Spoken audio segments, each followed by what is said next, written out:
The snow fell in sheets across the Polish landscape, each flake a small piece of winter's fury settling on the corrugated metal roof of the forward operating base. Inside, the air smelled of gun oil, stale coffee, and the particular tension that comes with men preparing for war. The temporary command post sat 30 kilometers from the Belarusian border, close enough to feel the weight of the old Iron Curtain, far enough to maintain plausible deniability. Commander Garrett Dalton stood at the operations table, his weathered hands pressed against a satellite map that showed topography he'd memorized hours ago. At 62, his hair had gone the color of steel wool, and the lines around his eyes told stories of Panama in 89, of Desert Storm, of 2 decades watching young men become warriors or become statistics. Those eyes, pale gray like a winter sky, had seen things that would make lesser men quit. They'd also seen William Blackwell take a bullet meant for him in the chaos of Panama City 36 years ago, when both men were young enough to think they were immortal. The door swung open, bringing with it a blast of January cold and a figure that made every man in the room look up. She was small. That was the first thing Sergeant Cole Maddox thought as he glanced over from the weapons rack. 5'3", maybe 5'4" in boots. The parka made her look even smaller, a splash of military green against the gray afternoon light. When she pulled back her hood, auburn hair tumbled out, cut regulation short but still unmistakably feminine. Her face was young, mid-20s perhaps, with the kind of bone structure that belonged in a magazine rather than a forward combat position. Maddox elbowed Corporal Finn Callahan. "You seeing this?" Callahan, at 29, had learned to keep his mouth shut and his eyes open. He watched the new arrival sign paperwork at the duty desk, her movements precise, controlled. Something about the way she held herself didn't match the recruitment poster looks.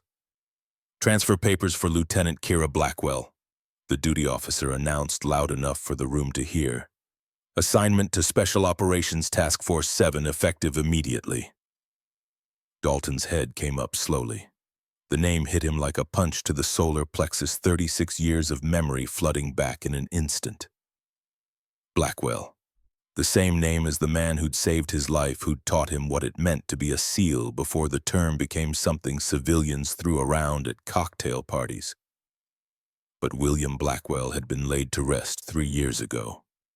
Another flag-draped coffin, another hero the country would forget by next news cycle.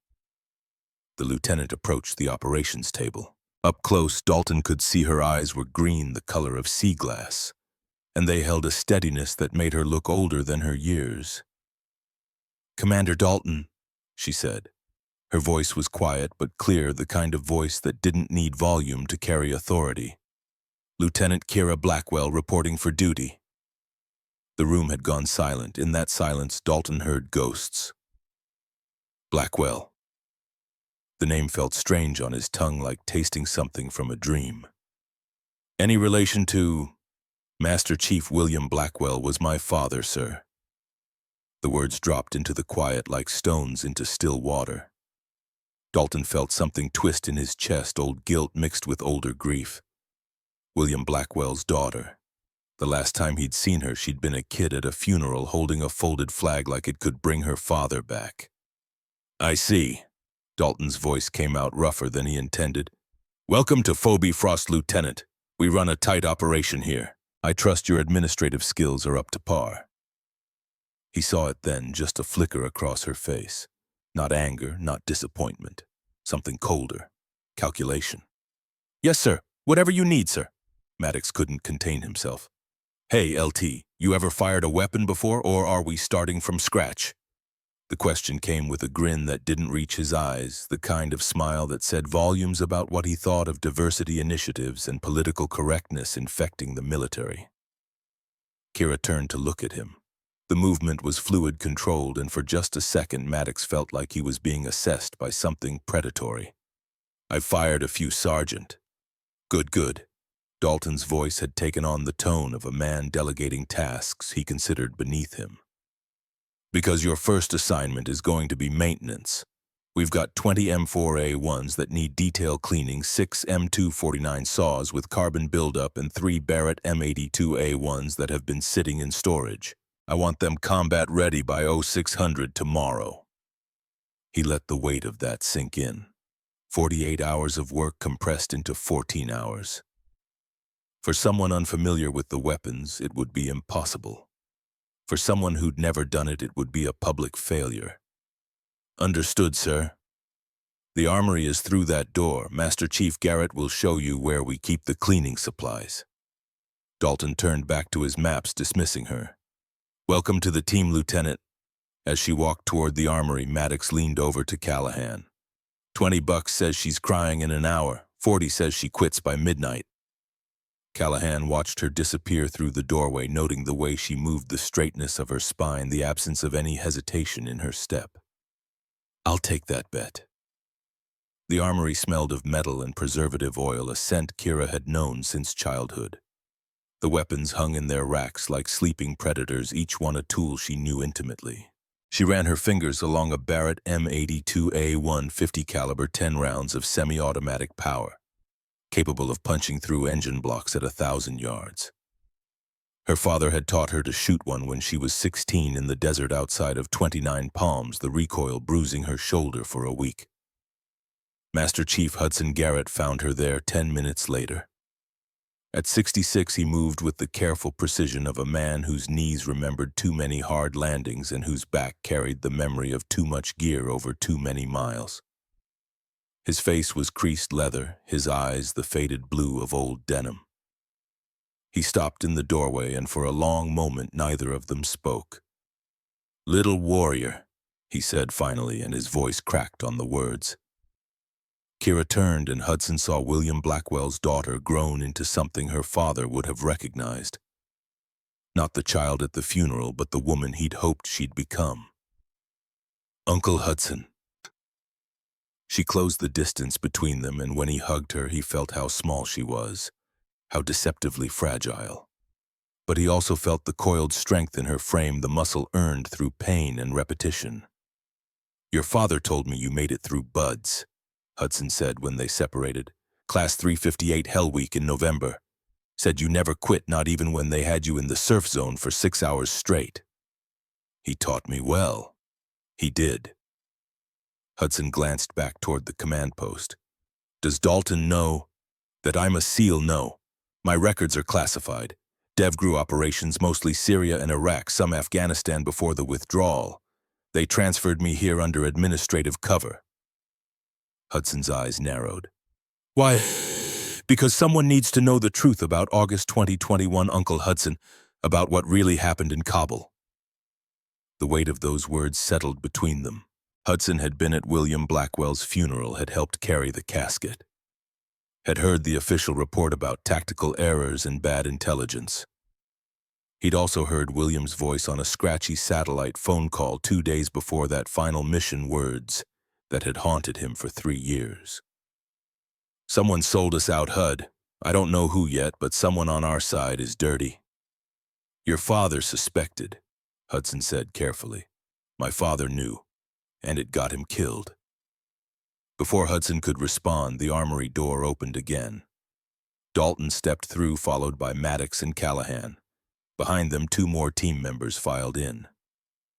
Lieutenant Marcus Webb, 34, with the build of a college linebacker, and Staff Sergeant Devin Stone, 41, whose scarred knuckles and cauliflower ear spoke to a youth spent in boxing rings before he found the military. "Master Chief, I need you at the briefing." Dalton's tone was all business. "Lieutenant Blackwell has her assignment. Let's leave her to it." Hudson caught Kira's eye, a question and a warning in his gaze. She gave him the slightest nod. Not yet, not until the time was right. The men filed out, leaving Kira alone with 3 tons of weapons and 14 hours to prove something she shouldn't have needed to prove. She started with the Barrett M82A1s because they were the most complex and because she wanted to be fresh for the detail work. The first rifle came out of its case with the familiar weight of serious engineering, 32 pounds of precision machinery. She cleared it by muscle memory magazine out, chamber check, safety verify. Then she began the disassembly. 43 seconds later, the Barrett lay in its component parts on the cleaning mat, each piece positioned with the precision of a watchmaker's tools. Upper receiver bolt assembly barrel, lower receiver recoil spring firing pin. Her hands moved with the confidence of repetition of a skill practiced so many times it had become part of her nervous system. She was working on the second Barrett when Maddox poked his head back into the armory 45 minutes after they'd left her. He'd come to check on the progress, maybe to offer some condescending advice, possibly to catch her struggling so he could report back to the others. What he saw made him freeze. Kira had her sleeves rolled up to her elbows, her hands black with carbon and oil. 3 M4A1s lay completely disassembled on separate mats, their components gleaming from recent cleaning. The first Barrett was already reassembled and sitting in its case. She was working on the bolt assembly of the second, her movements quick and sure. But it wasn't her efficiency that made Maddox stare. It was her left forearm. The tattoo started just above her wrist and curved around her arm like a brand. The eagle anchor and trident of the Navy SEAL insignia rendered in black ink with the kind of detail that spoke to expensive work and serious commitment. Below it, smaller but unmistakable 4 letters. DevGru. SEAL Team 6. The pieces clicked into place in Maddox's mind with the slow horror of understanding. DevGru didn't take administrative transfers. DevGru didn't do diversity hiring. DevGru was where you went if you were the best of the best, if you'd proven yourself beyond any shadow of doubt, if you'd earned the right to wear that insignia through blood and pain and the kind of suffering that broke most people. Holy shit, Maddox breathed. Kira looked up, noticing him for the first time. She followed his gaze to her arm, to the tattoo she'd stopped thinking about years ago. For a moment their eyes met, and Maddox felt the full weight of his earlier dismissiveness land on him like a physical blow. "You need something, Sergeant?" Her voice was neutral, professional. No ma'am. Just checking on your progress. I'll have everything ready by 0400. Tell the commander he can inspect whenever he likes." Maddox backed out of the armory, his mind racing. He found Dalton in the command post, bent over a tactical display with Hudson and Webb. "Commander," Maddox's voice came out higher than he intended. "Sir, I think you need to see something." Dalton didn't look up. "If this is about the new lieutenant, she's got the trident, sir." That got his attention. Dalton's head snapped up, his gray eyes sharp. "What?" "SEAL trident tattoo. Left arm. And below it," Maddox swallowed. "DevGru, sir." The room went still. Hudson's face betrayed nothing, but something flickered in his eyes. Webb straightened up slowly. Stone, who'd been cleaning his sidearm, froze mid-motion. "You're certain?" Dalton said. "Yes, sir. I saw it clearly." Dalton was already moving his long strides, eating up the distance to the armory. The others followed, a small parade of men about to have their assumptions shattered. They found Kira reassembling the third Barrett. Her hands moved with practiced efficiency, each component sliding into place with the satisfied click of proper engineering. She sensed them before she saw them, 5 men crowding the doorway, their body language a mix of disbelief and dawning respect. She finished seating the bolt, checked the action, then set the rifle carefully in its case.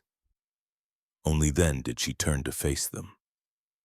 Dalton's eyes went to her arm, to the tattoo that changed everything. For a long moment he couldn't speak, couldn't process what he was seeing. William Blackwell's daughter, his little girl, wearing the mark that fewer than 3,000 people on Earth had earned the right to wear. "Where did you earn that trident, Lieutenant?" His voice was steady, but barely. Kira met his gaze, and in her eyes Dalton saw something he recognized. The same unwavering focus William had possessed. The same steel core wrapped in quiet competence. "Coronado, sir, Buds Class 358, graduated November 2020. And DevGru, selected 2021. Green Team training, then operational deployment, 18 months in Syria, 6 in Iraq, final rotation in Afghanistan before the withdrawal." The numbers were staggering. 18 combat deployments between 23 and 27 years old. Most SEALs didn't see that kind of action in 10 years. Dalton did the math, his military mind automatically calculating. She would have been in Kabul during the evacuation, during the chaos. During August 2021, he said slowly. You were there. Yes, sir. Your father. The word stuck in his throat. My father was Master Chief William Blackwell, SEAL Team 3 Force Recon Attachment, 33 years of service. He died August 15, 2021 in a classified operation outside Kabul. Her voice didn't waver, but Dalton heard the edge beneath the words, sharp as a knife. The official report said tactical error, command failure, bad intelligence. I read that report, Dalton said quietly. Then you read a lie, sir. The accusation hung in the air like smoke. Hudson shifted his weight, his expression carefully neutral. Webb and Stone exchanged glances. Maddox looked like he wanted to disappear through the floor. That's a serious allegation, Lieutenant. Yes, sir, it is. Kira rolled down her sleeves, covering the tattoo, covering the scars that Dalton now realized marked her skin. My father was many things, Commander Dalton, but careless wasn't one of them. Neither was stupid. Someone sold his team out. Someone on our side fed intelligence to the enemy. 4 SEALs died in that ambush. My father was one of them. She moved to the cleaning station, her hands methodical as she wiped down tools that were already clean. The repetitive motion seemed to center her, to keep something carefully controlled from breaking free. Before he died, my father sent me a message. 3 words on a scratchy sat phone connection. She looked up, meeting Dalton's eyes. He said, "Find the truth." The command post felt smaller now, the walls pressing in with the weight of revelation. Dalton thought about Panama, about the chaos of Just Cause, about William Blackwell throwing him behind cover and taking rounds meant for a young officer who'd been too slow to read the ambush. He thought about the debt he'd carried for 36 years, the guilt of surviving when better men died. And you think the truth is here? Dalton's voice was rough. In Poland. I think the truth is wherever weapons deals and intelligence leaks intersect, sir. And right now that intersection runs through this operation. Kira finished with the tools and turned to face him fully. The tactical nuclear device you're trying to intercept, the intelligence on its location, the timeline of the deal. Does any of it feel familiar to you, Commander? Does any of it feel just a little too clean? Dalton's jaw tightened. The honest answer was yes. The intelligence on this operation had come through channels that made him uncomfortable, from sources that seemed too willing to share. The entire setup felt orchestrated, like pieces moving on a board he couldn't quite see. You're suggesting this is a trap, Webb said from the doorway. I'm suggesting someone wants us here, Kira corrected. Whether that makes it a trap depends on what they want. Stone spoke up, his voice gravelly from years of smoking before the Navy made him quit. And what do you want, Lieutenant? Why are you really here? Kira was quiet for a moment, her gaze distant, focused on something the rest of them couldn't see. When she spoke, her voice was soft but absolutely certain.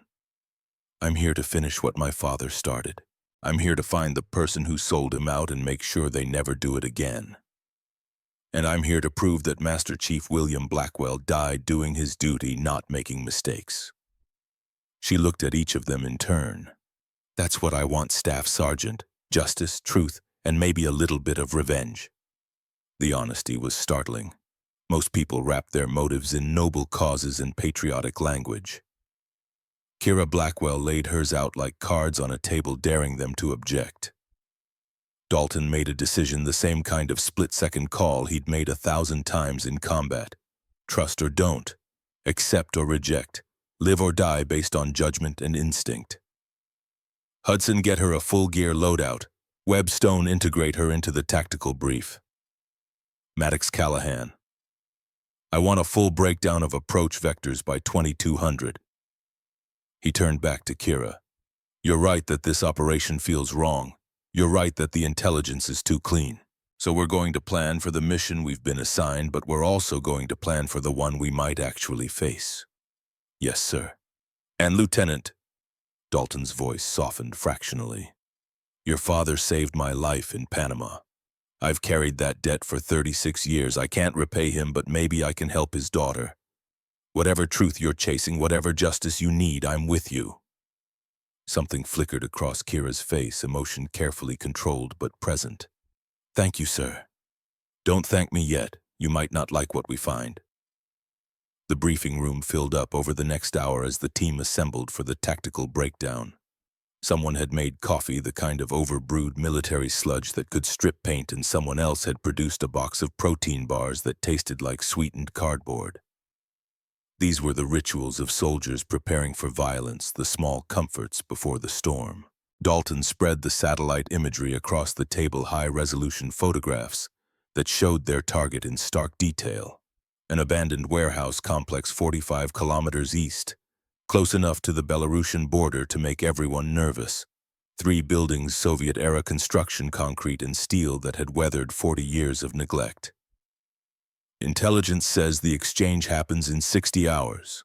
Dalton began, his finger tracing the perimeter. Tactical nuclear device probably stripped from a Russian stockpile in the 90s, small enough to fit in a briefcase but powerful enough to level 6 city blocks. The buyer is unknown, but the seller is former KGB connected to organized crime in Minsk." Webb leaned over the photos. "Security. Estimated 15 to 20 contractors. Mixed nationality, probably former military. Light armor, mostly small arms, maybe 1 or 2 vehicle-mounted weapons. Approach. That's what we're here to discuss." Dalton looked around the table. "Standard OP calls for overwatch position here." He tapped a low-rise 800 meters from the target. "With entry teams approaching from north and south. But I want alternatives, I want contingencies, and I want a plan for this being something other than what we've been told." Kira had been studying the imagery in silence, her green eyes moving across the photographs with the intensity of someone reading a language the others couldn't see. Finally, she spoke. "The perimeter is wrong." Everyone looked at her. "Explain," Dalton said. She pulled one of the photos closer, pointing to details the others had glossed over. "See these positions? They're set up for external threat, watching the roads, covering the approaches. But there's minimal internal security. No overlapping fields of fire, no fallback positions. It's like they're more worried about someone coming in than something going wrong inside." "So they're confident," Maddox offered. "Or they're expecting different guests." Kira's finger moved to another part of the image. "And here, this vehicle, it's positioned for rapid egress, not security. Someone in that building is ready to leave in a hurry." Hudson had been quiet, but now he leaned forward, his old eyes sharp. "You think it's a meeting, not just a handoff?" "I think someone important is going to be there. Someone who doesn't want to be identified." Kira straightened up. "If I wanted to set up a trap for a special operations team, this is exactly how I'd do it. Make the target juicy enough to draw them in, make the security look manageable but not suspiciously light, then have overwhelming force ready to respond once they're committed." The room went quiet as the implications sank in. Stone broke the silence. "You're saying we're the real target?" "I'm saying we might be, or we might be a convenient bonus. Either way, we need to plan for it." Dalton studied her, seeing not William Blackwell's daughter, but a trained operator, someone who'd survived 18 combat deployments by being smart and cautious and ruthlessly realistic. The kind of soldier he wanted on his team. "All right," he said. "We plan for both scenarios. Hudson, I want you and Blackwell to develop an alternative approach vector, something that doesn't follow the expected path. Webb, Stone, work on rapid extraction scenarios. Maddox, Callahan, you're on communications and equipment. If this goes bad, I want multiple ways to call for support and multiple ways to disappear." The team dispersed to their assignments, the command post filling with the focused energy of professionals doing what they did best. Kira found herself at a secondary table with Hudson spreading out topographical maps that showed terrain the satellites couldn't quite capture. "You handled that well," Hudson said quietly, his voice pitched low enough that only she could hear. "I handled it honestly. Whether that's well remains to be seen." "Your father would be proud." Kira's hand stilled on the map. "My father would be alive if someone hadn't sold him out. That's what matters now. Revenge won't bring him back, little warrior." No. She looked up, meeting his eyes, and Hudson saw the steel beneath the grief. But justice might help me sleep at night, and making sure it never happens again, that's worth whatever it costs. Hudson reached across the table, his weathered hand covering hers. Just remember what your father taught you. Stay smart. Stay controlled. Anger makes you sloppy. I remember Uncle Hudson. I remember everything he taught me. They worked through the night, the team coming together in the way that good units do, finding rhythm and trust despite the chaos. By 0300, they had 3 different operational plans, 2 backup extraction routes, and enough contingencies to make even the pessimists feel cautiously prepared. Kira had finished with the weapons hours ago, every rifle cleaned and function checked, every component gleaming and ready. She'd worked through it mechanically, the familiar task giving her hands something to do while her mind processed the larger problem. Somewhere out there within reach but still hidden was the person who'd killed her father. The person who'd sold out American operators for money or ideology or whatever corrupted currency traders dealt in. She stepped outside at 0400, needing air, needing space from the close confines of the command post. The snow had stopped, leaving the world crystalline and clean under a sky full of stars. Her breath plumed in the frigid air, each exhalation a small ghost that dissipated into darkness. Can't sleep. She turned to find Dalton standing a few meters away, a cup of coffee steaming in his hands. He'd ditched his jacket, apparently immune to the cold or too tired to care. Sleep's overrated, sir. So's rank when it's just the 2 of us. Call me Garrett. Kira nodded, accepting the informality. In the field, especially on small teams, the lines of hierarchy blurred into something more pragmatic. Your father and I went through SEAL training together, Garrett said, his voice quiet. Back when it was still UDTR before buds. We were kids, 19 and 20, thought we were the toughest things alive. Hell Week broke that illusion pretty quick. He told me about Hell Week. Said the only way through was one evolution at a time. That's what he told everyone. It's how he got through, how he helped the rest of us get through. Garrett sipped his coffee. Panama was my first real combat. I was an LT, green as grass, thought I knew everything. William was a chief by then, old hand at 28. We hit some resistance near Torrijos Airport and I froze. Just for a second, but in combat a second is forever. William threw me behind cover and took the rounds that should have killed me. Kira had heard the story before, but not from Garrett's perspective. Her father had mentioned Panama had the scars to prove it, but he'd always brushed past the details like they were nothing worth discussing. He took 3 rounds, Garrett continued. 1 in the vest, 1 through the shoulder, 1 grazed his head. Should have killed him, would have killed most people. He just got mad, returned fire, held that position until reinforcements arrived. Then he looked at me and said, "Next time, don't think. Just move." Sounds like him. Best advice I ever got. Garrett turned to look at her, his gray eyes searching. I've been doing this for 40 years, Kira. I've seen a lot of operators, a lot of warriors. Your father was special. Not because he was the strongest or the fastest. There were always guys who could outlift him or outrun him. He was special because he understood what this job really costs and did it anyway. He understood the price and paid it willingly. Until someone took the choice away from him. Yeah, Garrett's voice went hard. Until that. They stood in silence for a while, 2 soldiers in the darkness breathing clouds of vapor into the Polish night. Somewhere in the distance an owl called, the sound lonely and clear. Tomorrow we move on that warehouse, Garrett said finally. Whatever we find there, whatever truth you're chasing, I need you focused. I need you sharp. Can you do that?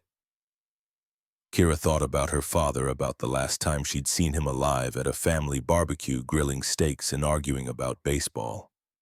She thought about the flag they'd handed her at the funeral, folded into a perfect triangle as if geometry could contain grief. She thought about the message he'd left her, 3 words that had driven her for 3 years. Find the truth. I can do that, Garrett. I can be whatever you need me to be. Good. He finished his coffee, crushed the cup, and tossed it toward a waste bin 15 feet away. It landed perfectly, nothing but net. Get some rest. We roll out at 1800. He walked away, leaving Kira alone with the stars and the cold and the weight of what was coming. She stood there a while longer, letting the cold seep through her clothes, letting it sharpen her focus. Somewhere out there, answers waited. Somewhere out there, justice had an appointment to keep. Tomorrow the truth would start to reveal itself. Tomorrow the man who killed her father would face justice. Tomorrow Master Chief William Blackwell's daughter would finish what he started. She turned and walked back inside, ready for whatever came next. The convoy rolled out at 1800. Exactly 2 Humvees painted the dull gray of winter camouflage, their engines rumbling through the Polish countryside like distant thunder. Kira sat in the second vehicle between Maddox and Callahan. Her gear checked and rechecked until every buckle and strap had become part of her body. The Barrett M82A1 rode beside her, wrapped in a drag bag, 50 caliber rounds, loaded with the kind of precision that could split a man's head at 1,000 yards. Outside, the landscape slid past in shades of white and gray. Snow-covered fields stretched to horizons broken only by skeletal trees and the occasional farmhouse lights already burning against the early winter darkness. They were 45 kilometers from the target, maybe an hour if the road stayed clear, maybe longer if the weather turned. Dalton rode in the lead vehicle with Hudson and Webb, maintaining radio silence, navigating by GPS and memorized landmarks. The plan was simple in concept, complicated in execution. Get within 2 kilometers of the target, establish overwatch, wait for the exchange to begin, then move in fast and surgical. Extract the nuclear device, capture or eliminate the principals, disappear before anyone could respond. Simple. Except nothing about this felt simple. Kira watched the terrain through her window, her mind cataloging distances and angles, cover and concealment, the 1,000 small details that separated good operators from dead ones. Beside her, Maddox sat with his M4A1 between his knees, eyes half closed but not sleeping. Combat veterans learned to rest anywhere, anytime, storing up energy for when the shooting started. "You ever worked Poland before?" he asked, his voice low enough not to disturb Callahan, who actually was sleeping. "Negative. Mostly Middle East. Some Africa. Different kind of cold here. Gets in your bones, makes everything harder. Shooting, moving, thinking." Kira nodded. She'd trained in cold weather environments, done winter warfare courses in Alaska and Norway. But Maddox was right. Cold was cold until you had to fight in it. Then it became an enemy all its own. "Your old man," Maddox said carefully. "He was the real deal. Heard stories about him even when I was going through training. The Phantom, they called him. Said he could ghost through enemy lines like smoke. He was good at his job. Better than good from what I heard. Legendary." Maddox shifted his weight, the Humvee bouncing over a rough patch of road. "Must be hard living up to that." Kira turned to look at him, seeing in his eyes something other than the dismissive attitude from before. Not quite respect yet, but at least acknowledgement. Recognition that she'd earned her place through the same hell that had forged him. "I'm not trying to live up to anything," she said quietly. "I'm trying to finish what he started. There's a difference." Before Maddox could respond, Dalton's voice crackled through their earpieces. "All stations hold position. We've got movement ahead." The convoy slowed, then stopped. Through the windshield, Kira could see the lead Humvee maybe 30 meters forward, its brake lights glowing red in the gathering darkness. Stone, who was driving their vehicle, killed the engine, and suddenly the world was very quiet. Kira slipped out of the Humvee with her weapon ready, moving to the roadside where Dalton and Hudson stood studying something through night vision binoculars. When she got close enough, Dalton handed them to her without a word. She pressed the optics to her eyes and the world transformed into shades of green. A kilometer ahead, where the road curved through a small forest, vehicles blocked the passage. 3 of them arranged in a staggered pattern that said checkpoint or ambush. Figures moved between them, maybe 6 or 7, too far to identify but close enough to be a problem. "Local police," Webb suggested, coming up beside them. "Wrong vehicles, those are civilian SUVs, high-end, the kind organized crime uses." Hudson's voice carried the certainty of experience. Could be smugglers, could be worse. Kira studied the scene, her tactical mind processing options. The road was the only clear route to their target. Going around meant rough terrain delays they couldn't afford and the risk of losing the element of surprise. Going through meant engagement, potential casualties, definitely exposure. They're not random, she said, lowering the binoculars. Look at the spacing. They're watching for something specific, waiting for someone. Dalton took the binoculars back, looked again, and cursed softly. You're right. This is a screening position. Someone knew we were coming. The implication hung in the cold air like a held breath. Someone knew. Someone had leaked their route, their timeline, their operation, just like Afghanistan, just like the ambush that had killed her father. We need to abort, Stone said, his scarred knuckles white on his rifle. Fall back, regroup, come at this from a different angle. We've got 58 hours before the exchange, Webb countered. We abort now, we might not get another shot. Dalton stood silent, his weathered face unreadable in the dim light. Kira could see the calculation happening behind his eyes, the algebra of risk versus reward, mission versus men. It was the same math her father had done 1,000 times, the same impossible equation that had no perfect answer. There's another route, Kira said. Older road, Soviet era, runs parallel about 2 kilometers north. It's not on most maps, probably rough, but it should bypass this position entirely. Everyone turned to look at her. How do you know about it? Dalton asked. Because I spent the last 3 days studying every map, every satellite image, every piece of terrain intelligence I could find. If someone's trying to hurt us, I wanted to know where the fences were. Hudson made a sound that might have been approval. Dalton studied her for a long moment, then nodded. Show me. They gathered around the hood of the Humvee, Kira spreading out a topographical map that looked like it had survived several wars. Her finger traced a thin line that curved through terrain marked with elevation contours and old Soviet grid coordinates. Here, it parallels our current route but stays in the high ground. Harder going, especially in snow, but it should put us within striking distance without going through that checkpoint. Should, Maddox repeated, but you don't know for sure. I know it exists. I know it runs where we need to go. The rest is risk management. Dalton made his decision with the same swift certainty that had kept him alive for 4 decades. We take the Soviet road. Hudson, you're on point in the lead vehicle. Blackwell, you're with me. Everyone else tight formation, weapons hot. And if anyone so much as sneezes wrong, we go loud and fast. Questions. There were none. They'd all made peace with uncertainty long ago.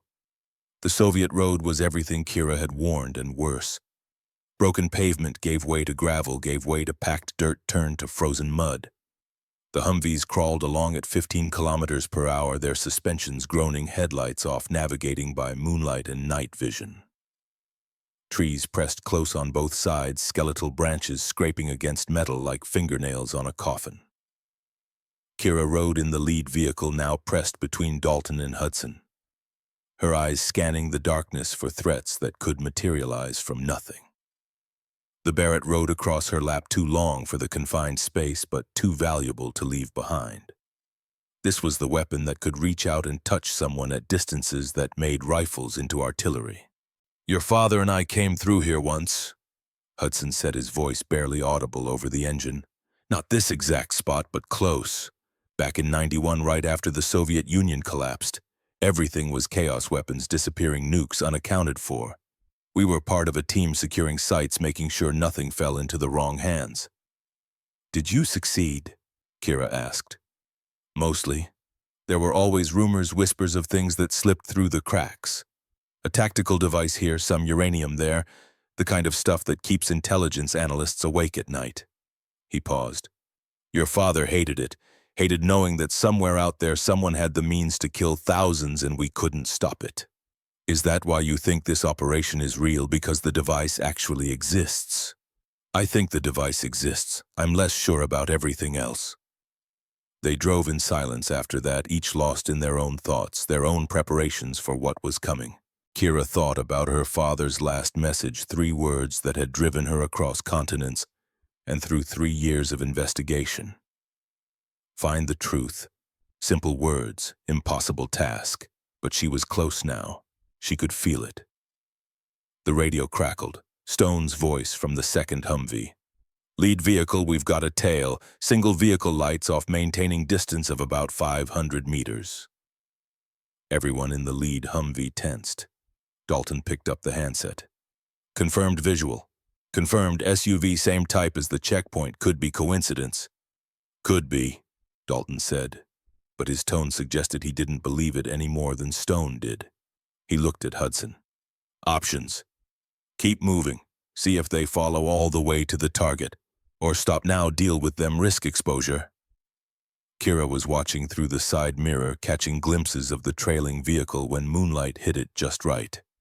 They're not trying to hide. If they wanted to stay covert, they'd drop back further, kill their engine, occasionally use terrain masking. This is deliberate. They want us to know they're there. To what end? Webb asked from the back seat. To push us forward, to keep us moving toward the target even though we know something's wrong. She turned to Dalton. It's herding behavior. They're not trying to stop us.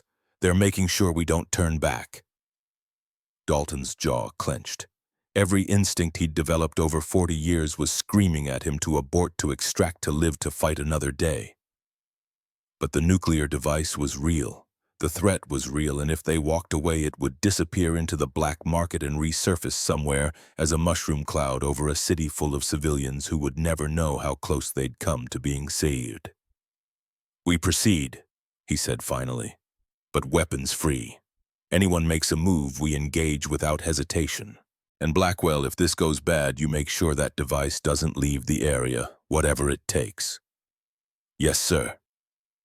The last 10 kilometers took an hour. The Soviet road deteriorated into something that barely qualified as a trail, forcing them to dismount and walk the final 2 kilometers. They cached the Humvees in a ravine camouflaged with cut branches and snow, then moved out on foot in a tactical column. Hudson on point, followed by Dalton and Kira, then the others spread at 5-meter intervals. The warehouse complex appeared through the trees like something from a Cold War nightmare. 3 buildings arranged in a rough triangle, concrete walls stained by decades of weather, windows either broken or bricked over the whole site, surrounded by a rusted chain-link fence that had collapsed in places. Moonlight painted it silver and black, all harsh shadows and exposed angles. Kira dropped prone at the tree line 650 meters from the nearest building and pulled the Barrett into position. Through the scope, the world became a narrow tunnel of magnified reality. She could see the vehicles Hudson had mentioned, 4 of them now instead of 2. Could see figures moving between buildings, at least 15, maybe more. Could see lights in what looked like the central structure, suggesting power, suggesting active occupation. I count 17 tangos, she whispered into her throat mic. 4 vehicles, looks like 2 are armored. Foot patrol pattern suggests they're expecting trouble, but not from this direction. Most of their attention is on the road approach. Dalton settled beside her with his own optics. Confirm the count. I see the same. Hudson Callahan, your Alpha team. North approach entry through that collapsed section of fence. Webstone, your Bravo team. South side through the maintenance gate. Maddox, your Overwatch with Blackwell. Engage only on my mark or if compromise is imminent. The teams acknowledged in whispers, then melted into the darkness like ghosts. Kira tracked their movement through her scope, watching Hudson and Callahan flow through the terrain with the smooth confidence of men who'd done this hundreds of times. Webb and Stone were almost as good, younger but still professional, their weapons tracking potential threats as they moved. Your father taught you to shoot? Maddox asked, settling into position beside her with his own rifle, an M110 semi-automatic sniper system. Taught me everything. Started when I was 8 with a .22, worked my way up. By 16, I was shooting the Barrett. She adjusted her scope, compensating for wind elevation, the rotation of the Earth at this latitude. He said shooting was like meditation. Everything else falls away until it's just you and the target and the space between. Zen and the art of putting holes in things. Something like that. They fell silent watching their teams advance. Hudson and Callahan reached the fence, slipped through, disappeared into the shadows of the northern building. Webb and Stone were 30 seconds behind. Moving toward the southern approach, everything was going according to plan, which was exactly when plans usually fell apart. Kira's scope swept across the compound in a methodical pattern, checking sectors, looking for the detail that didn't fit. She found it on her third sweep. A man standing on the roof of the central building, barely visible, holding what looked like a radio. Not a guard. Guards watched outward. This man was watching the other guards, coordinating, controlling. "I've got a controller," she whispered. "Central building, rooftop, northeast corner. Male, approximately 40 years old, civilian clothes, armed with a sidearm and radio." "Can you take him?" Dalton asked. 650 meters, light wind maybe 3 knots from the east, temperature 18 degrees Fahrenheit. The Barrett could make the shot in her sleep, but taking it would announce their presence, would turn this from a covert operation into a gunfight. "Yes, but it'll alert everyone. Hold position. Let's see what Alpha and Bravo find." Hudson's voice came through, barely audible. "Alpha team in position. I've got eyes on the interior through a broken window. Multiple hostiles, looks like 12 to 15. They're... Christ, Dalton, they're waiting for something. This isn't a handoff, this is a reception." Before Dalton could respond, Webb broke in. "Bravo team has the south side. I've got visual on what looks like the package. Metal case, right size for a tactical device. But Dalton, something's wrong. There are too many people for a simple exchange. This is bigger than intelligence suggested." Kira's scope found the man on the roof again. He was talking into his radio now, animated, clearly receiving information. Then he turned, and even at 600 meters through a night vision scope, Kira saw his face clearly. Her blood turned to ice. She knew that face, had seen it in briefings, in classified files, in the nightmares that still woke her at 3 in the morning. Lieutenant Commander Wyatt Thorne, her father's protege. The man William Blackwell had mentored for 4 years, had trusted like a son, had believed in absolutely. The man who had disappeared 7 months after her father's death, his military records sealed his whereabouts unknown. "Dalton," her voice came out steady despite the rage building in her chest. "The controller. I know him. Lieutenant Commander Wyatt Thorne, Navy SEAL, formerly attached to DevGru. He went missing after Afghanistan. He's been classified as AWOL for 2 years. The silence on the radio was absolute. Then Dalton, his voice tight. "You're certain? I'd stake my life on it, Vaughn. He was my father's student. My father trained him, recommended him for DevGru, vouched for him when others had doubts." She kept her crosshairs centered on Thorne's face. "If he's here, this isn't a coincidence. This is personal." Hudson's voice cut through, urgent but controlled. "We need to abort. If Thorne is here, he knows our capabilities, our tactics. He'll have planned for everything we can throw at him." "Negative," Dalton said. Then after a pause heavy with meaning, he added quietly, "I knew something was wrong." Kira's head snapped toward him. "What?" 6 months ago," Dalton continued, his voice tight. "Thorne contacted me, tried to recruit me, offered money protection, said the wars were over and it was time to cash in. I refused, reported it through back channels, but he disappeared before anyone could act." His gray eyes found Kira's through the darkness. "I suspected he was the leak that killed your father, but I had no proof. Not until tonight." The silence that followed was absolute. Then Kira spoke, her voice like ice. "You knew, and you didn't tell me." "I suspected. There's a difference. And I brought you here because I thought Thorne would surface if the bait was right." Dalton's tone held no apology. "Your father would have done the same. My father's dead because of him. And tonight we end it, together." Dalton's voice hardened. "We're too committed to abort now. Alpha Bravo, hold position but prepare for compromise. Maddox Blackwell, if this goes loud, your priority is Thorne. He does not leave this area alive. Understood?" "Understood," Kira said, and meant it with every fiber of her being. Maddox glanced at her, saw something in her face that made him pause. "You good? I'm perfect." What happened next took less than 10 seconds but felt like an eternity. The lights in the compound suddenly blazed to full brightness, spotlights mounted on the buildings activating in sequence. Hudson and Callahan were caught in the open 20 meters from cover, their positions exposed. Webb and Stone had slightly better concealment but were still clearly visible to anyone looking.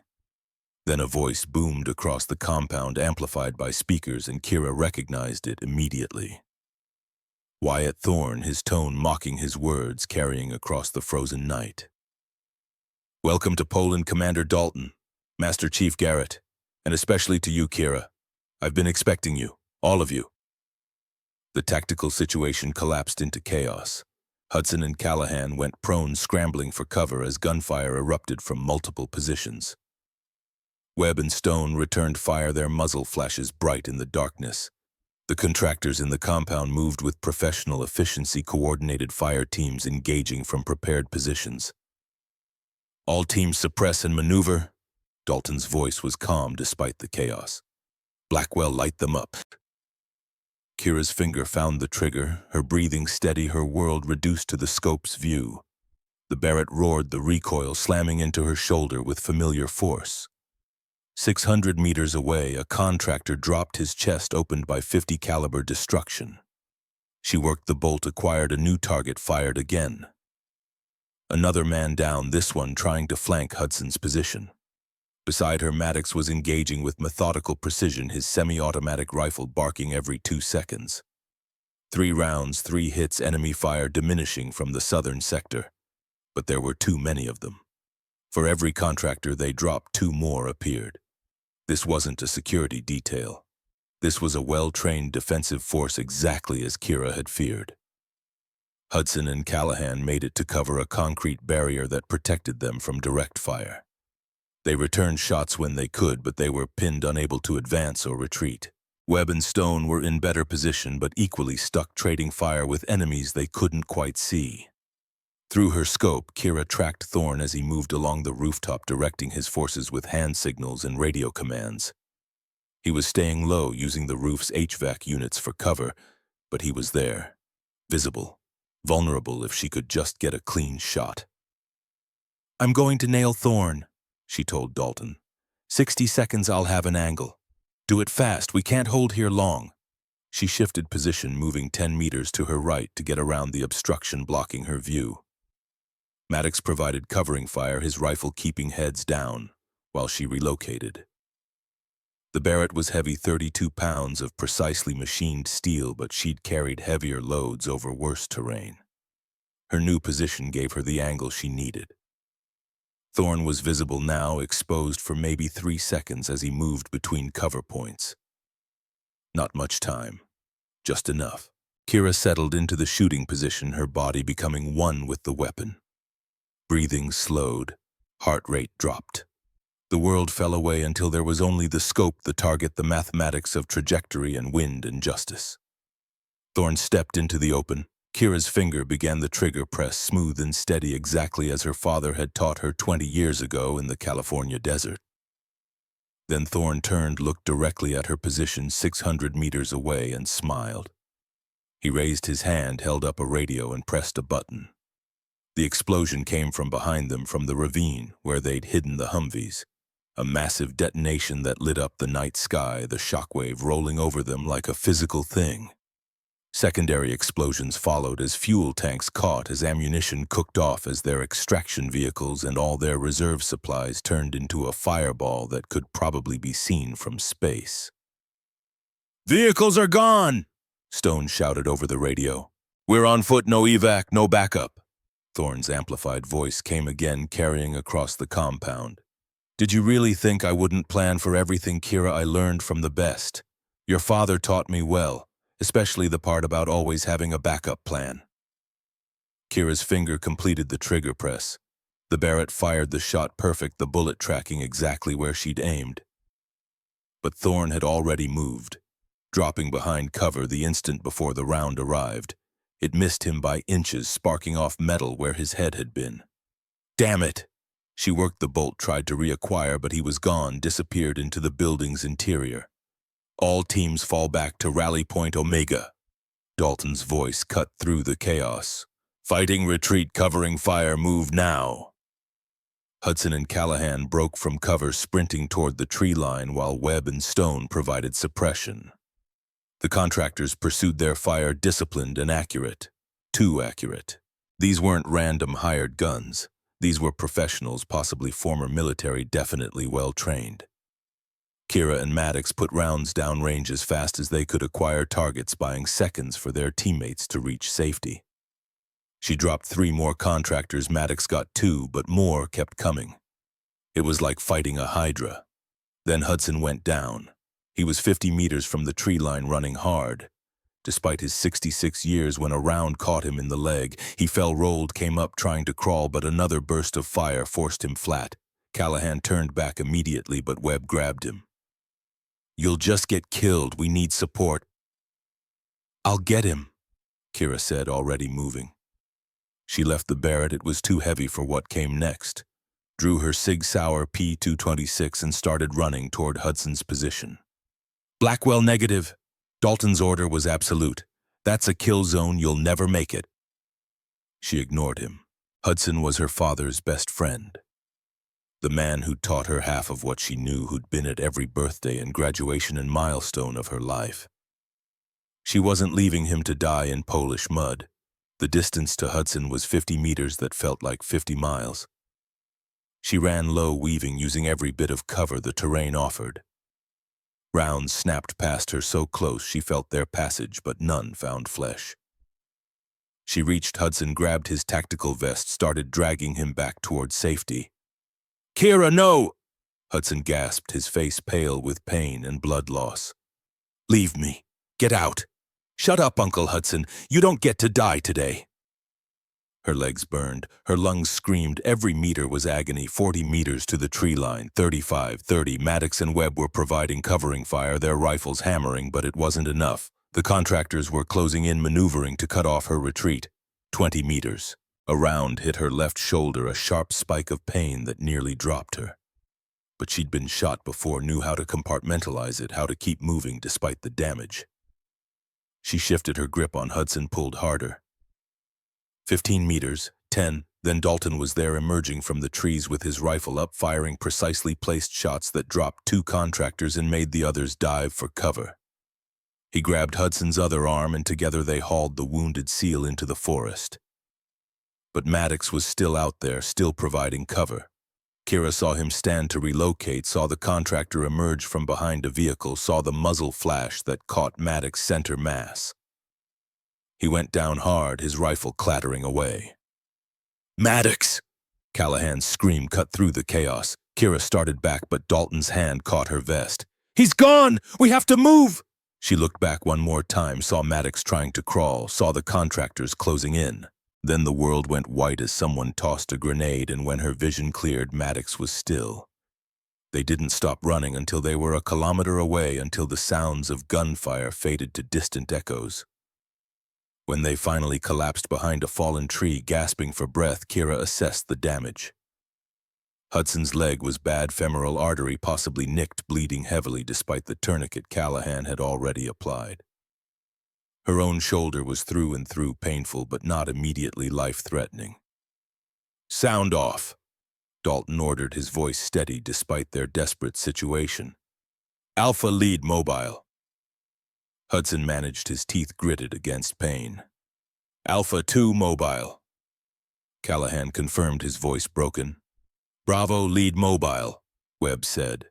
"Bravo 2 mobile," Stone added. "Overwatch 2 mobile," Kira said, pressing her hand against her shoulder wound. "Wounded but operational." The silence where Maddox should have answered was deafening. Dalton looked at his team, at the blood and exhaustion and grim determination. They'd lost their vehicles, most of their equipment, and any element of surprise. They'd lost Maddox. They were 45 kilometers from friendly territory on foot, with at least 1 serious casualty and unknown numbers of hostiles hunting them.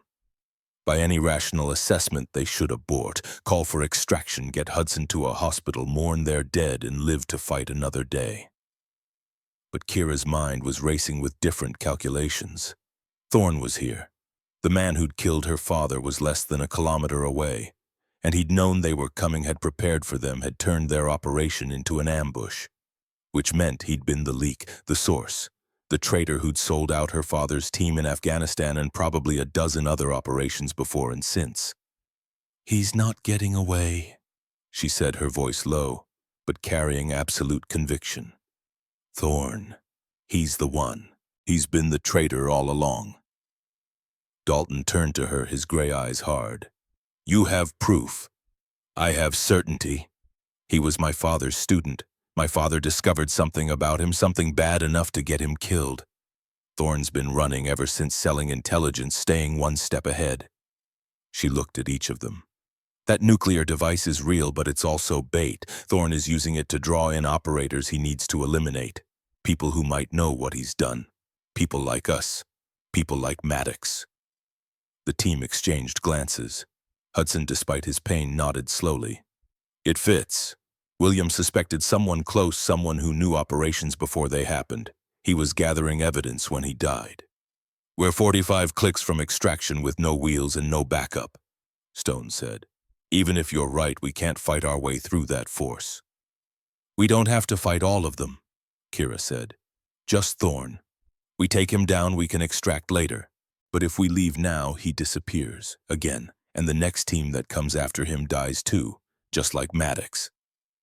Dalton was quiet for a long moment, the kind of silence that spoke to the weight of command, to the burden of sending people into danger based on judgment calls that might be wrong.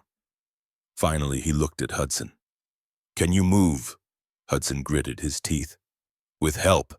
Won't be fast, but I can make it." "Then here's what we're going to do." Dalton pulled out his map, spreading it on the ground. "Webb, Stone, you're taking Hudson back to Rally Point Delta. There's an old logging road 3 clicks west. You get there, you call for extraction, you get the Master Chief to a hospital. No heroics, no delays, understood." They nodded, unhappy but accepting the logic. "Callahan, Blackwell, you're with me. We're going back to that compound and we're going to kill or capture Wyatt Thorn. After that, we secure the nuclear device or destroy it. For Maddox. Questions?" "Just one." Callahan said, his voice thick with grief. "What's our extraction plan?" Dalton smiled, and it wasn't a pleasant expression. "We'll figure that out after we complete the mission. Same way we always have." They split up 10 minutes later, Webb and Stone helping Hudson toward safety, while Dalton's smaller team melted back into the darkness, heading toward the compound and the confrontation that had been 3 years in the making. Kira checked her Sig Sauer, checked her remaining magazines, checked the knife strapped to her leg. The shoulder wound hurt, but pain was just information. It told her she was alive.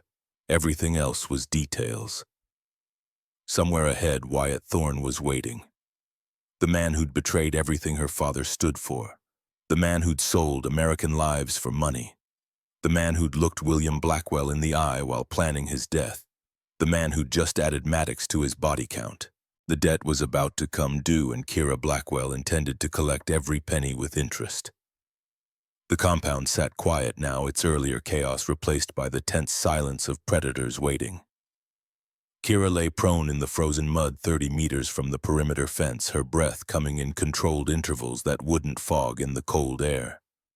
Beside her, Dalton studied the layout through night vision optics while Callahan covered their flank from a position 10 meters to the right.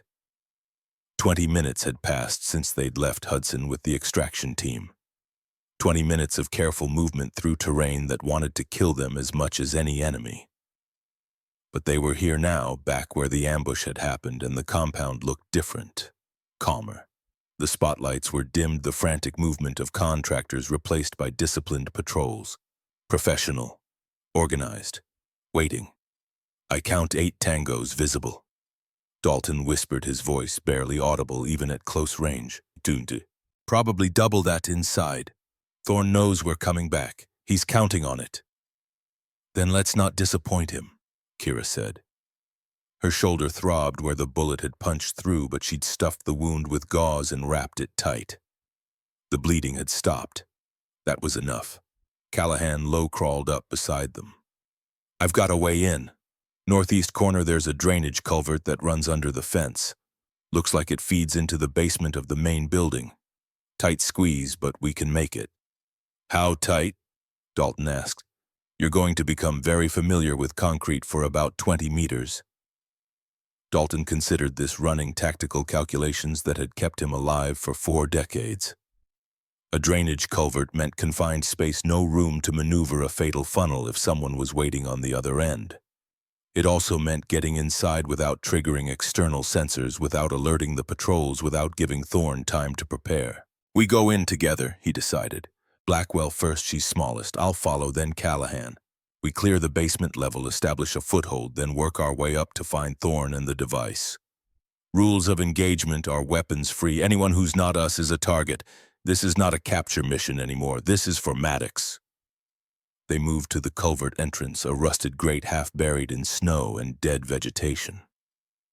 Callahan produced a multi-tool and went to work on the corroded bolts while the others provided security. The metal fought him, decades of rust and winter refusing to yield. But finally the grate came free with a grinding squeal that seemed loud enough to wake the dead. Everyone froze. 30 seconds passed. A minute. No alarm, no shouts, no indication they'd been heard. The wind had been kind, carrying the sound away from the compound. I'll go first, Kira said. Before anyone could argue, she slipped into the culvert. The space was exactly as tight as Callahan had warned. Maybe 2 feet in diameter, the walls slick with ice and something organic that she tried not to think about. She pulled herself forward, using elbows and knees, her weapon dragging behind her, the darkness absolute.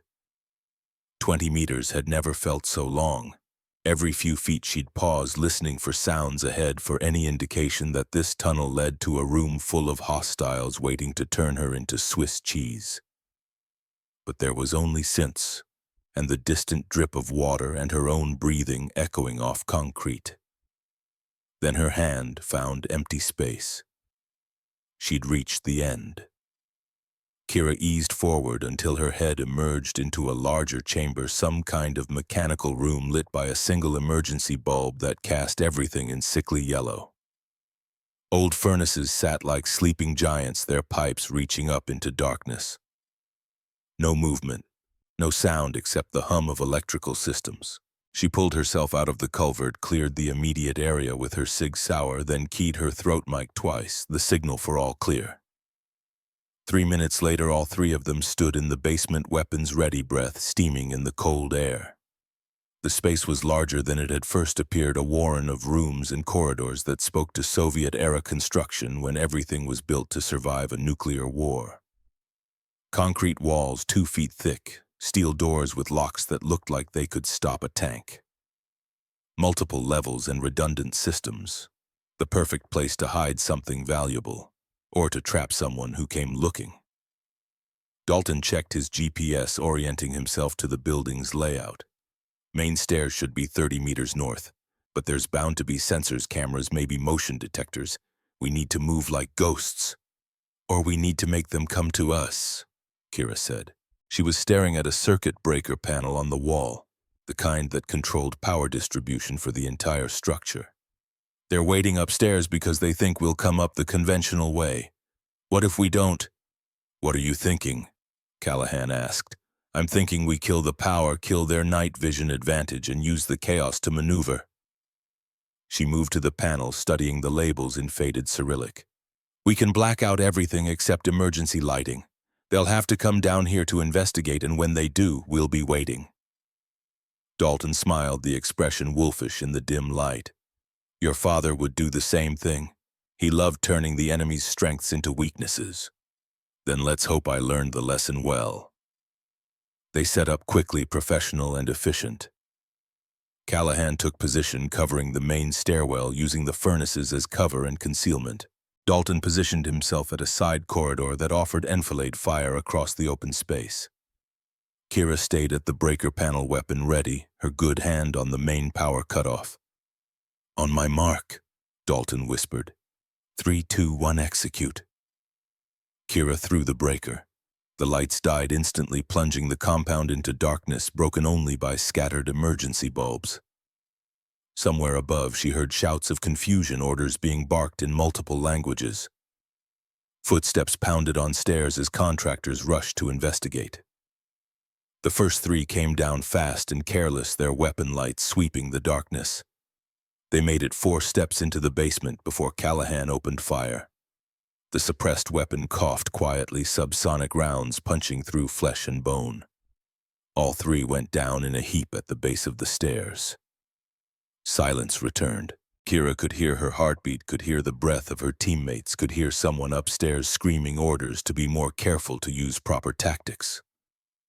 The next group came slower, 5 of them moving in a tactical wedge, weapons and lights coordinated. They were professionals, probably former military, definitely trained. They reached the basement floor and began clearing corners, working the space methodically. But they were fighting in someone else's house now, and Kira knew every shadow. She moved like smoke, circling behind them while they focused on the obvious positions. Her father had taught her this, the art of being where the enemy wasn't looking, of seeing without being seen. She came up behind the last contractor in the wedge and put 2 rounds through the base of his skull before he knew she was there. The others spun at the sound, and that's when Dalton opened fire from his position. Caught between 2 directions, the contractors went down hard and fast. One managed to trigger a burst from his rifle before dying, the muzzle flash blinding in the darkness, rounds sparking off concrete and steel, then quiet again. 8 dead in less than 2 minutes. "They're going to try something different now," Dalton said.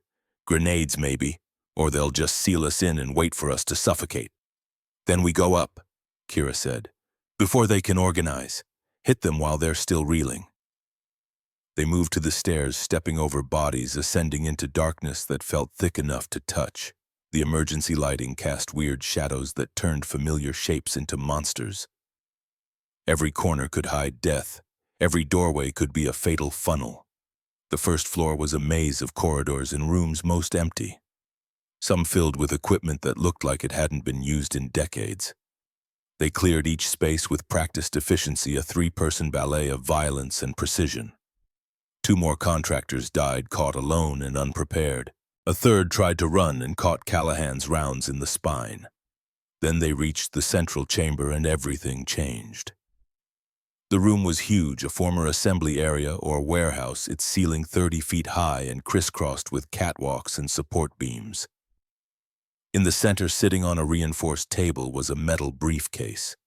Not large, maybe 2 feet by 18 inches, but unmistakable in its purpose. The nuclear device. Real, present, deadly. And standing beside it, flanked by 4 contractors with automatic weapons, was Wyatt Thorne. He looked older than Kira remembered, harder. His face had the weathered quality of someone who'd spent too much time in bad places doing worse things. But his eyes were the same cold and calculating, the eyes of a man who'd learned to live without conscience. "Kira," his voice echoed across the empty space.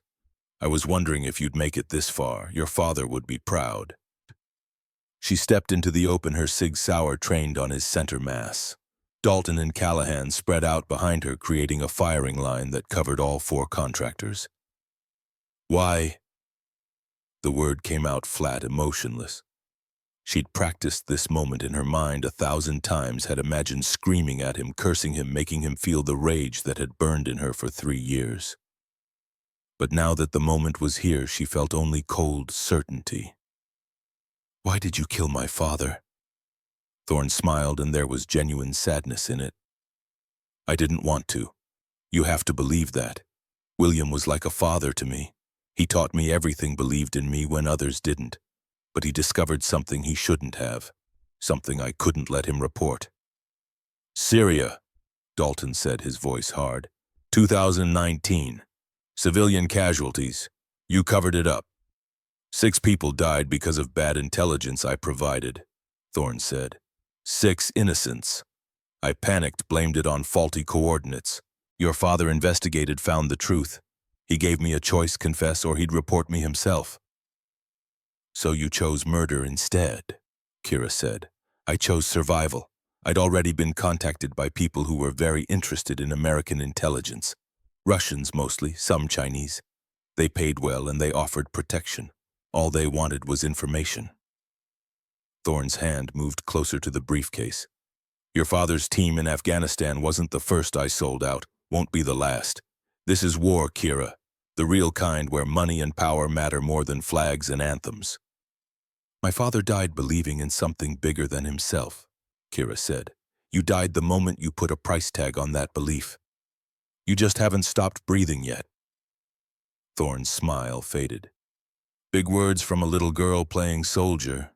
You think you're like him, you think you can match what William Blackwell was, you're nothing.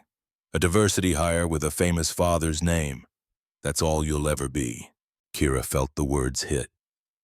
Felt the old doubts and insecurities that she'd carried through buds, through DevGru selection, through every mission where she'd had to prove herself again and again.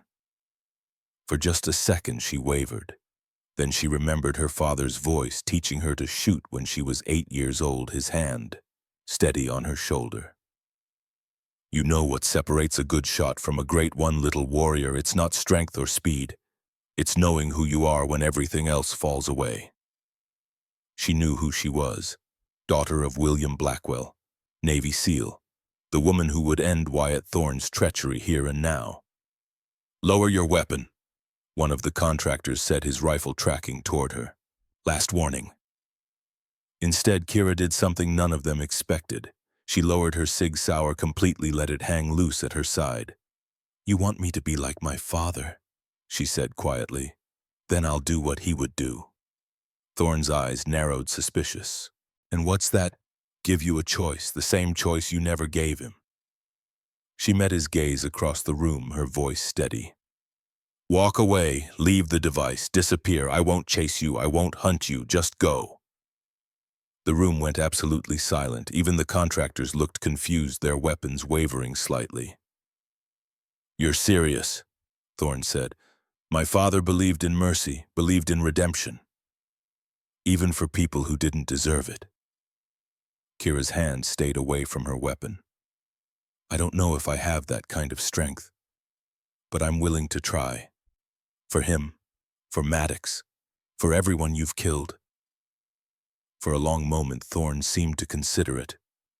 Something flickered across his face, emotion breaking through the cold calculation.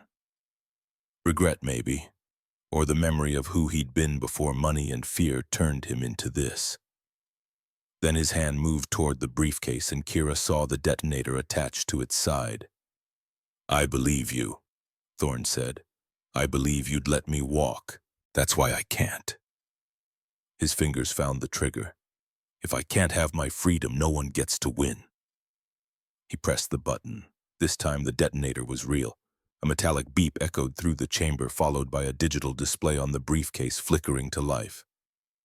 Red numbers began counting down: 020, 0159, 0158. 2 minutes.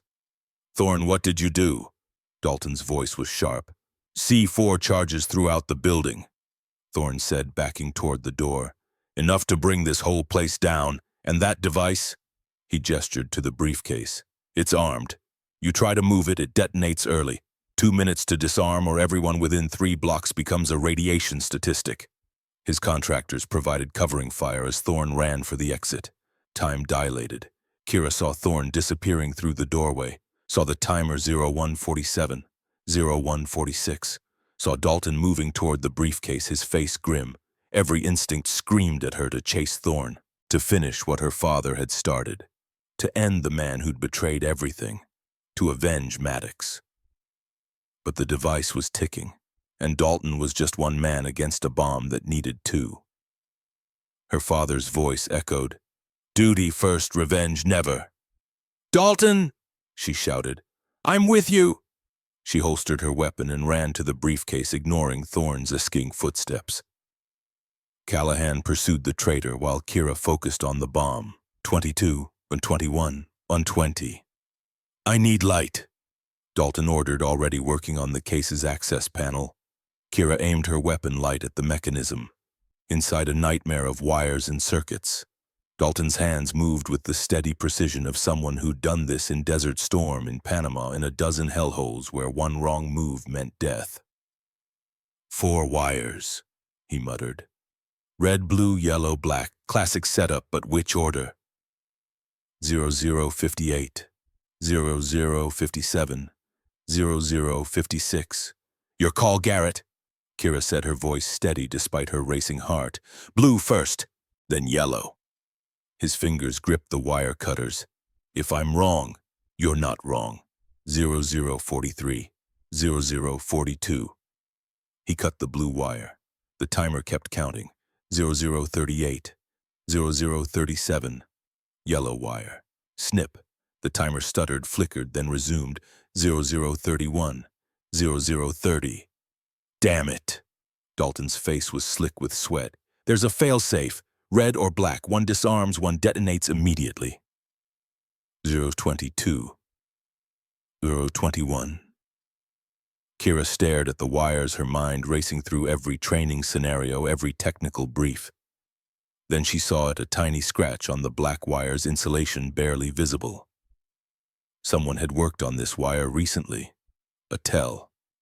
Black wire, she said with absolute certainty. You sure and cut it. 0012, 0011. Dalton cut the black wire. The timer stopped at 0007. For 3 heartbeats, neither of them moved. Then the display went dark and the mechanism gave a soft click of disengagement. Kira's legs nearly gave out. We need to secure this and get out. The building charges. Already disarmed, Callahan reported over radio. Found the detonator on Thorne's body. I got him 50 meters from the building. He's down wounded but alive. Kira closed her eyes. Thorne was caught. The device was safe. Her father could rest. Maddox was avenged. She'd chosen duty over revenge, and somehow she'd gotten both. They secured the nuclear device, carefully separating it from its case and placing it in a lead-lined container that Callahan found in an adjacent room. The thing was surprisingly small, maybe 15 pounds of precisely machined plutonium and conventional explosives. Such a small object to cause so much death. Callahan was on the radio calling for extraction, coordinating with friendly forces that were finally close enough to respond. Webb reported that Hudson was stable already in a medevac helicopter heading to Ramstein Air Base in Germany. The rest of their team was bruised, bleeding, exhausted, but alive, except for Maddox. Maddox was gone. As they waited for extraction, Kira stood apart from the others, looking at Thorne where he lay zip-tied and barely conscious, guarded by Callahan. The man who'd killed her father. The traitor who'd sold American lives for money. The man who'd sent Maddox to his death. He looked small now, pathetic, all his power and menace stripped away. Dalton approached quietly, standing beside her. You did good tonight. Your father would be proud. I almost killed him. Almost threw away everything to get revenge. But you didn't. That's what counts. Dalton put a hand on her good shoulder. William told me once that the hardest battles aren't the ones where you pull the trigger. They're the ones where you choose not to. Where you do the right thing even when every part of you wants to do the wrong thing. That's real strength. That's real honor. Kira was quiet for a long moment. Do you think it was worth it? All of this, the pain, the sacrifice. Maddox, do you think justice actually means anything? I think it has to. Otherwise, what are we fighting for? What did Maddox die for? The extraction helicopters arrived 30 minutes later. Blackhawks that settled in the snow like great mechanical birds. Combat medics swarmed over the team, treating wounds, checking vitals, preparing them for transport. Thorne was loaded separately, bound and hooded, surrounded by armed guards who looked ready to shoot him if he so much as sneezed wrong. Kira was the last aboard, taking one final look at the compound where so much had happened. The building sat dark and silent now, its secrets exposed, its purpose served. In a few hours, other teams would arrive to process the scene, to gather evidence, to document everything for the trials that would follow. But for her, it was over. The mission complete, the truth found, the price paid. She climbed into the helicopter and let the medics work on her shoulder while the aircraft lifted into the night sky. Through the open door, she watched Poland fall away beneath them, a patchwork of snow and darkness and distant lights. Somewhere down there, her father had died fighting for what he believed in. Somewhere down there, Maddox had made the same sacrifice. And tonight she'd honored both of them by being better than her rage, stronger than her grief. 3 weeks later, Kira stood in a hospital room at Ramstein Air Base, watching Hudson sleep. The surgery had gone well, the doctors said. Full recovery expected in 6 months. He'd been awake earlier, long enough to squeeze her hand and tell her she'd done good, that William would have been proud. Now he slept, his breathing steady, his color improving. Beside his bed, a table held cards and flowers and small tokens from the team. They'd all visited, all made sure the old SEAL knew he wasn't alone. He's tougher than he looks. Kira turned to find Dalton in the doorway, his arm in a sling from where a round had clipped him during the extraction. He'd refused to stay in the hospital, discharging himself after 12 hours despite doctors' protests. "How are you holding up?" he asked. "Sore, tired, still processing. That's normal. What we went through, what you went through. It takes time to work through it." They stood in comfortable silence for a while, watching Hudson breathe, listening to the hospital sounds filtering in from the corridor. "I got word from the JAG office," Dalton said finally. "Thorne is officially charged with treason, conspiracy, murder, and about 40 other counts. They've identified at least 8 operations he compromised, maybe more. 23 American service members died because of intelligence he sold. Will he hang? Probably. If not, life in Leavenworth without possibility of parole." Dalton shifted his weight. "Either way, he'll never hurt anyone again. Your father can rest easy, so can Maddox. My father's dead. Maddox is dead. Nothing will bring them back." "No, but you made sure their deaths weren't in vain. You exposed the rot, cut out the cancer. That matters, Kira. That means something." She wanted to believe him, wanted to feel like justice had been served, like the scales were somehow balanced. But all she felt was tired, empty. The rage that had driven her for 3 years was gone, burned away in that compound, and nothing had rushed in to fill the void it left. "What happens now?" she asked. "Now you heal, take some leave, decompress, figure out what you want next." Dalton met her eyes. "Admiral Thompson called me yesterday.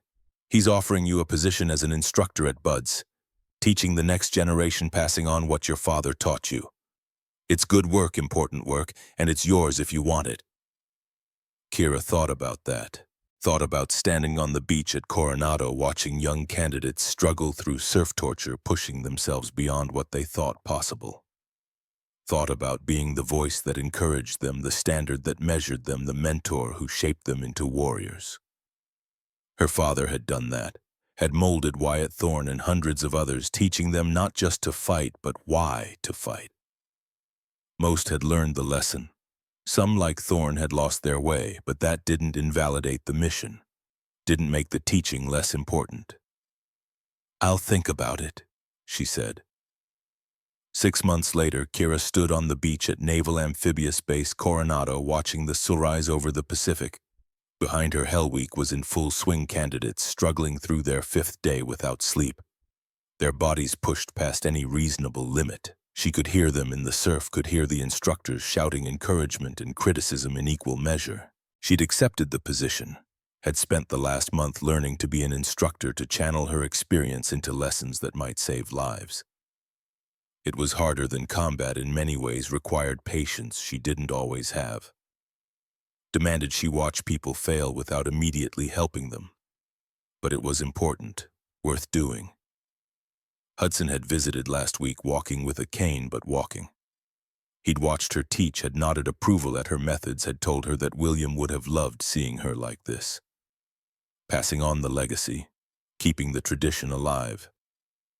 Dalton had retired finally after 41 years of service.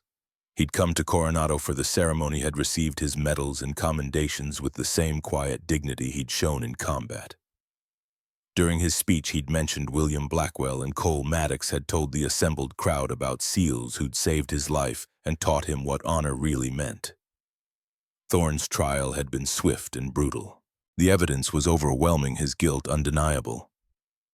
The military tribunal sentenced him to death, a sentence he'd appealed, but that would almost certainly stand. He'd be executed within a year, his name removed from all honors, his existence erased from the proud history of the SEALs. Sometimes late at night, Kira wondered if she'd made the right choice. If she should have let anger win, should have squeezed Thorne's throat until his heart stopped. It would have been easier, cleaner. No trials, no appeals, no years of waiting for bureaucracy to deliver justice. But then she'd remember her father's words, his lessons about honor and mercy and choosing the hard right over the easy wrong, and she knew deep in her bones that she'd done exactly what William Blackwell would have wanted. The real victory wasn't killing Thorne, it was being better than him. A young candidate emerged from the surf, stumbling with exhaustion, her face pale with cold and fatigue. She was small, maybe 5'3", probably weighed 120 pounds, soaking wet. The other instructors were watching her closely, waiting for her to quit, to ring the bell that would end her suffering. Kira walked over, stood in front of the candidate until the woman looked up. "You thinking about quitting?" Kira asked. "No, ma'am." The voice was hoarse but determined. "Good, because you know what separates a SEAL from everyone else. Ma'am, it's not strength, it's not speed. It's the refusal to quit when everything in you wants to. It's choosing the hard path because it's right, not because it's easy." Kira helped the candidate to her feet. "My father taught me that. Now I'm teaching you. Don't waste the lesson." The candidate nodded, her eyes clearing, finding new reserves of strength. She turned back toward the surf, back toward the pain and the cold and the impossible challenges ahead. Kira watched her go, and for the first time in 3 years felt something like peace settle over her. That evening, she drove to a small cemetery outside San Diego where her father was buried. The headstone was simple, just his name and dates and rank. Master Chief William Blackwell, 1968-2021. 33 years of service, a lifetime of sacrifice. She knelt beside the grave, placing a new trident insignia on the stone, her own, the one she'd earned through blood and pain and the lessons he'd taught her. "Mission complete, Dad," she said quietly. "Thorne's in custody, the truth is out, justice is being served." She paused, her throat tight. "I didn't kill him. I wanted to, God knows I wanted to, but I remembered what you taught me, about honor, about being better than our enemies, about choosing mercy when we don't have to." Her voice caught. "It cost us, though. Maddox didn't make it out. He died covering our extraction, bought us the 30 seconds we needed to get clear. He was a good man. Died doing his job like you did." She wiped her eyes with the back of her hand. "Hudson's walking now, but he'll never deploy again. Ended his career saving mine. Dalton retired with nightmares he won't talk about. And me." She touched her shoulder where the scar tissue was still tender. "I'm okay, but I see Thorne's face every time I close my eyes. See the moment I chose not to kill him. Wonder if mercy was weakness." The wind picked up, rustling through the nearby trees, carrying the scent of the ocean. "But you'd say it wasn't, wouldn't you? You'd say mercy is the hardest choice, that anyone can kill. It takes real strength to let someone live when they deserve to die." She stood, touched the cold stone one last time. "I'm teaching at Buds now, passing on what you gave me. There's a kid in my class reminds me of myself at that age. Small, determined, won't quit no matter what. I'm going to make sure she makes it through. Going to teach her what you taught me." She paused, looking at the sky where stars were beginning to appear. "I miss you, Dad, every day. But I'm okay. I'm doing the work, honoring the legacy, being the SEAL you raised me to be." As she walked back to her car, the sun was setting over the Pacific, painting the sky in shades of orange and red and gold. Beautiful, peaceful, the kind of evening that made you remember why some things were worth fighting for, worth dying for, worth living for. Kira Blackwell had found her truth, had delivered her justice, and now finally she could begin to heal.